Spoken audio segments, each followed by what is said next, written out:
All right, guys. Morning. Happy Wednesday. I don't know where you guys are, but here in Arizona, it's a little chilly this morning. Yes, I did grow up in Chicago and should be used to the cold, but 50 degrees is pretty darn cold now these days here in Arizona. So, welcome. Welcome. Thank you again for being a part of this live today. Glad you're here. And again, if this is your first time attending one of my lives, I want you to know we do this every Wednesday morning.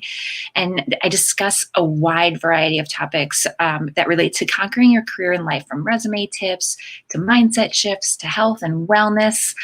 Just those things because they affect who we are and how we add value to the world. So a short little snippet about me.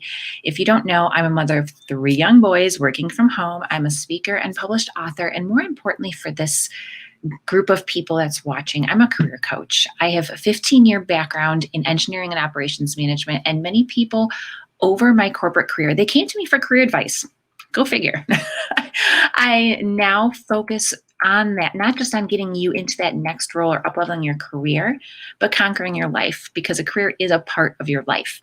And I'm here to help you disrupt the corporate world and truly change your life and the lives of others. So each one of our lives is here to provide you with a piece of wisdom, encouragement, or actionable tip that's going to assist you in creating a breakthrough. That's what we want. We don't want to stay the same. That's not how we grow, right? So get your coffee, tea, water, workout, post, whatever, smoothie, shake, anything you want, and let's get started, because today we're going to be talking about how to transition into a new career, especially in this crazy economic climate. And we all know what's going on next week, so we won't get into that. But guys, unexpected events or shocks disrupt our habitual routines, right? They jolt us out of our comfort zones, right? Earlier this year, what happened? We all were literally physically removed from our work environments and placed back into our homes, and taken out of schools and placed back in our homes, right? And those crazy jolts, they lead us to ask big questions about what matters and what is worth doing, right? It's no wonder then that during this whole pandemic, many people are rethinking their careers. I can't even tell you how many people come to me and they're like, I've been thinking, maybe I want to do my own thing. Maybe I want to go into a different career. Maybe I want to move across the country. Maybe, so there's so many people are rethinking what they want to do, what they want to be when they grow up, right? But is this really the right time? Is it? Even for, those of us who are lucky enough to not be sick, caring for others who are sick, or scrambling around to make ends meet, the pandemic has certainly increased uncertainty, right? It's got us totally unprepared, right? Psychologically, right? Financially and infrastructurally within organizations, right? The situation, it has felt like over the last few months for a lot of people threatening, right? And psychologists, right, they've shown just over the years in general, and they've been studying a lot about people over these last handful of months, right? But threatening situations, they prompt us to behave conservatively, right? We're like, oh, yep, shouldn't spend that, money, right? We shouldn't spend that money. Sorry, I got to fly. Shouldn't spend that money. Nope, I don't know what may or may not happen, right? Which is opposite of what we're required when we're considering a career change. Seriously, this fly is driving me nuts. I did shower today, guys. But it's hard to dive in, guys, wholeheartedly into reinventing your career if you're feeling risk adverse or you're worried about your prospects. Come on. So how do we balance all of that? How do we balance and I'm not downplaying how any of you guys feel, okay? I just want you to know that if you're wanting to make a career change, if you're feeling risk adverse, and worried about your prospects or clients, things like that, it's really hard to reinvent your career, right? So how do we balance that pressing need of ensuring basic survival, right, of our families and our companies and our firms, right, with what may be a growing urge over here to do something new after this crisis has subsided? Maybe not even after, but now, right? I mean, I've been studying career changes for many years. I I love change. I love learning new things about change. Some of my titles have been change manager, or change implementation manager over the years. I was called like the change freak too. But guys, I've also been studying from people who've been studying a lot longer than me. I mean, who remembers all these, right? We had a period where we had the dot-com boom and bust, the 2008 financial crisis. Who remembers that one where you lost a lot of stock? I bought a house right before that. Smart, right? Subsequent, right, extended bull run market, right? Bull market run. And now the pandemic brought that to an end, right? So those experiences, right, what did they teach you, right? For me, they taught me that a few simple principles can help those living through these hard times to focus on reinventing their careers, okay? So what are some things that you can do, right? That's what you're here for. That's give me that checklist, right? Give me that checklist. So here it is, right? First thing, develop many possible selves. What does that mean? It means when you don't know what the future is going to bring, or when the path that you thought you were on, how many of you out there create a path or a plan and you're like, yep, I'm on it and on it, and then something drops and you're like, oh, what do I do, right? So you have to take an unexpected turn. Or as my friend and mentor, Ashley Stahl, she has a book that's called U-Turn, and she's another career coach too. She has a book that's coming out in January. But it's that it makes sense to pursue a diverse portfolio of options rather than putting all your eggs in one basket, right? How many of you apply to a job, you get an interview, you're like, oh, and they're going to get, oh, I'm going to wait, they're going to get me an offer. And then that falls through. Don't put all your eggs in one basket, right? So even in happier times, a career change is never perfectly a linear process, right? Everyone's like, oh, the best place to, get to from point A to point B is a straight line. Hey, nope, right? It's a messy journey of exploration. And to do it right, you have to experiment with and test and learn about a range of possible selves. So possible selves, guys, those are the ideas about who we might want to become, right? Some of them are really concrete and well-formed by the experiences that we've had. Like maybe when we grew up, we're like, oh, I wanted to be a firefighter. Right? That's pretty concrete. Or I wanted to be an engineer, or I wanted to be a teacher, right? And then others are vague and fuzzy, right? They're like untested. They're like, oh, maybe, kind of, sort of, right? Some are realistic and others are pure fantasy. I mean, I want to be the queen. That ain't going to happen, right? Kidding. But those are the types of things that go through our minds as we're in this pandemic, right? And today more than ever, the path to the next career is going to be twisting and turning all over the place. Guys, if you even look at my career throughout everything that's gone on over the years, it is twisted and turned and things like that. I thought I was going to be an engineer. I started as an engineer, then I was in technology, and then I was in management, and then I was doing, in different industries, right? Who would have thought I went from precision machining and running those machines and programming them and things like that to dental drills, to where do we go after that? To the dental brushes, to going into governments and airline or aerospace stuff. So, and then from there going into building massive buildings. So there's so many different opportunities. And even before school started, I started in restaurants and I loved it. So guys, to cover all of the ground you're going to need to cover, it's really vital.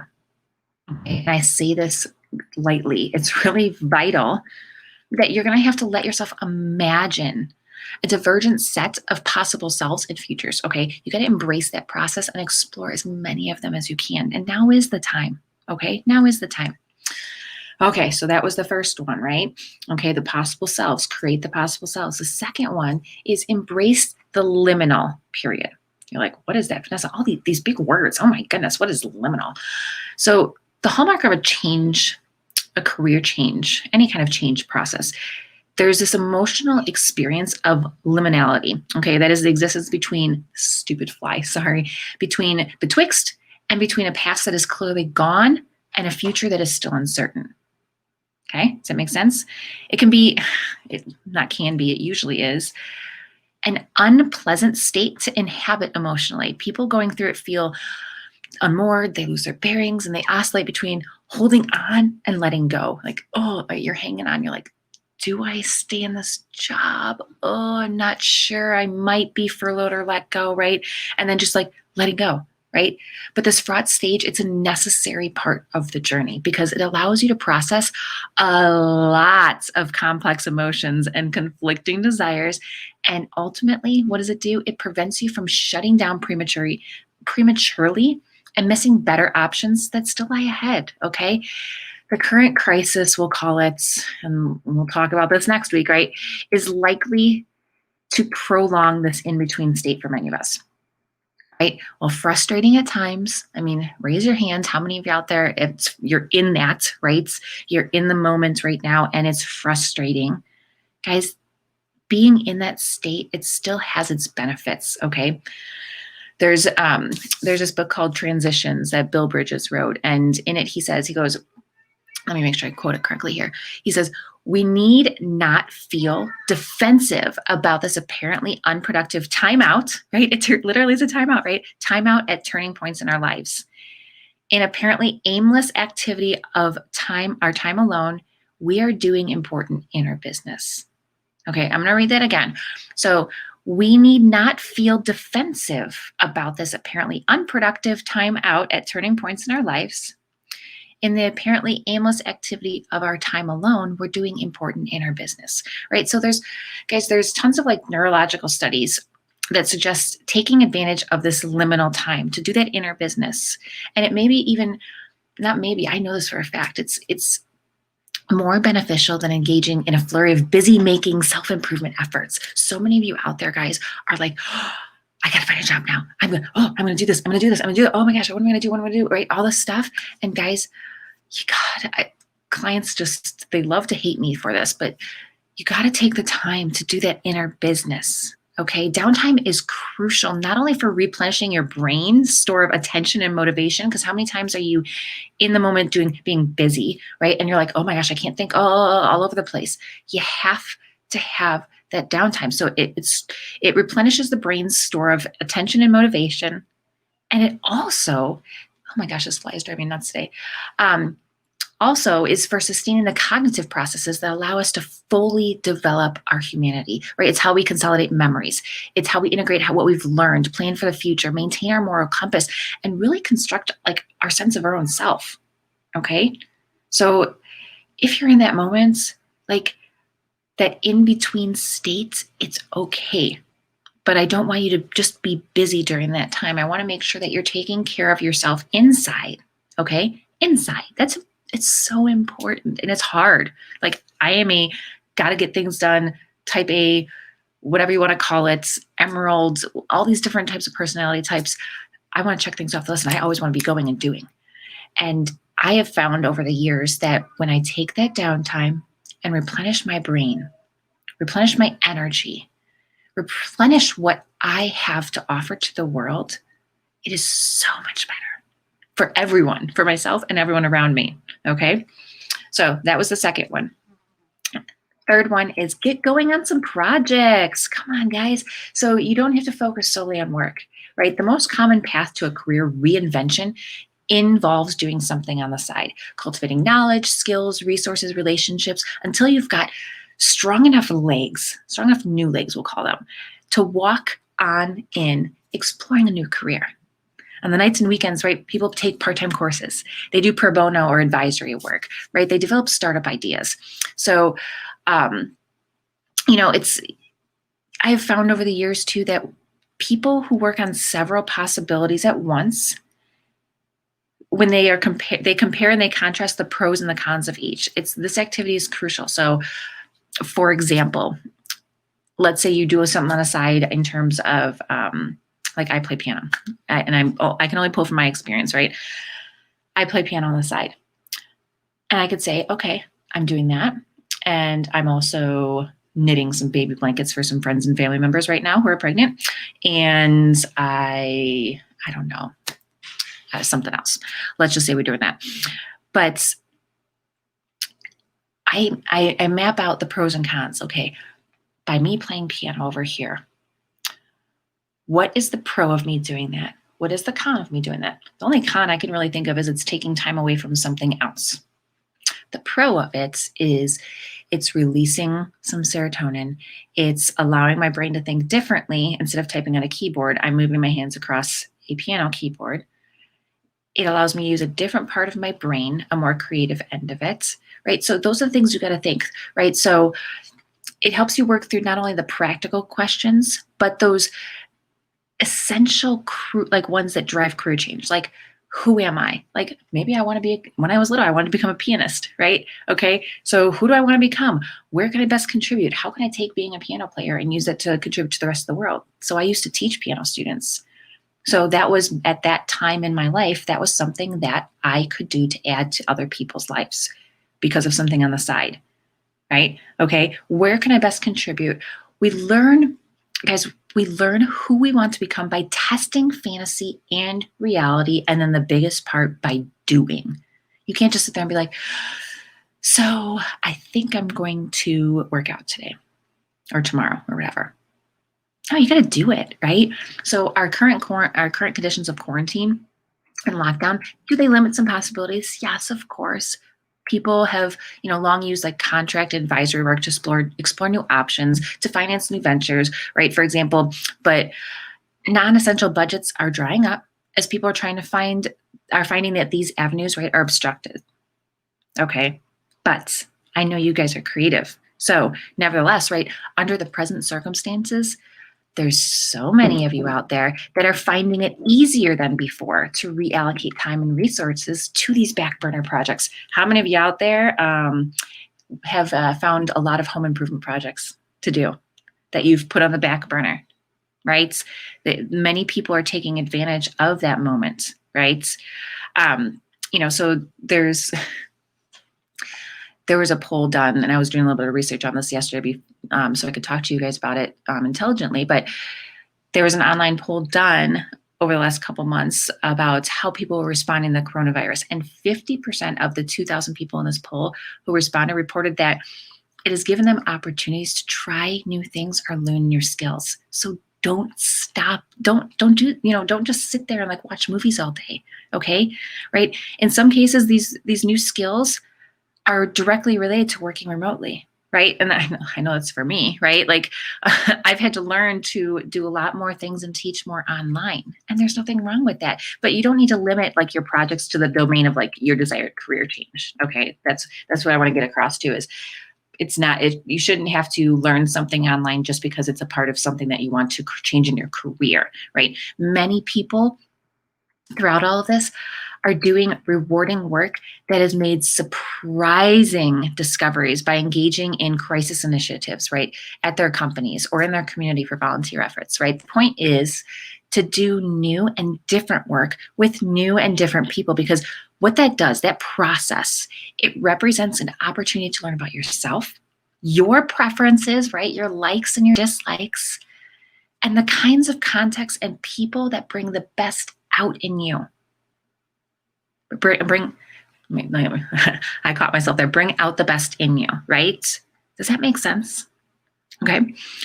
The next one is work your dormant ties. And what do I mean by dormant ties? Come on, guys. What's dormant? Stagnant. Stop, right? So networking, everyone always asks me too, like, oh my gosh, how do I network online? Oh, blah, blah, blah, blah, blah. Guys, come on. Networking is a contact sport. It does make it hard to play in lockdown, okay? So people are like, right, how do I do this in the current environment and blah, blah, blah, blah, blah, right? I know it's hard to adapt to staring at a screen. I'm looking at one right now, guys. I'm literally looking at a little green dots, wishing it was a bunch of you that I'm speaking to in an auditorium, okay? But that golden rule of networking for a career change, always been to mobilize your weak ties, right? So that is the relationships you have with people you don't know so well or you don't see so often, in order to maximize your chances of learning things you don't already know, right? The problem is with friends and family and close colleagues, right? Those are your strong ties, is they know the same things you know. They'll want to help you, right? Of course, they want to, they care about you, they love you, right? But they're unlikely to be able to help you think creatively about your future, right? Doesn't that make sense? So they're probably going to pigeonhole you, be like, oh, you're so good at engineering. Oh, you're so good at marketing. You should stay as that marketing director. It's just something you've been groomed to do, even though you may want to do something else, right? So there's a catch though when it comes to weak ties. So the weak ties being, right, people that aren't as close to you. Although those people, they're more likely to be a source of new information and resources, they're also likely to be less motivated to help you, especially when they're stretched themselves, right? And a lot of you are having experience with this when you're trying to reach out to hiring managers or recruiters. Those are your weak ties, right? So for this reason, in times of like this uncertainty, people are relying more on their strong ties, which are based on commitment, trust, and obligation. So we have this conundrum, right? We've got weak, strong, weak, strong. We need a bit of both. So one way to go around that is make use of your dormant ties. Those are the people that you once were close to, but now have been in contact for, 3 years or more. Okay. So think about people that you were really close to. Like I can talk about people that I was in corporate with that we were laughing, joking together, having each other over for dinners, things like that, going out to lunches. Those are the people I'm talking about. Okay. And then now 3, 4, 5 years later, you're not close anymore. You may not even be physically close anymore, right? So again, here's another study. It's like more than 200 executives were asked to reconnect with those type of people, the dormant people, and to use their interactions to get information or advice that might help them work on an important project at their job.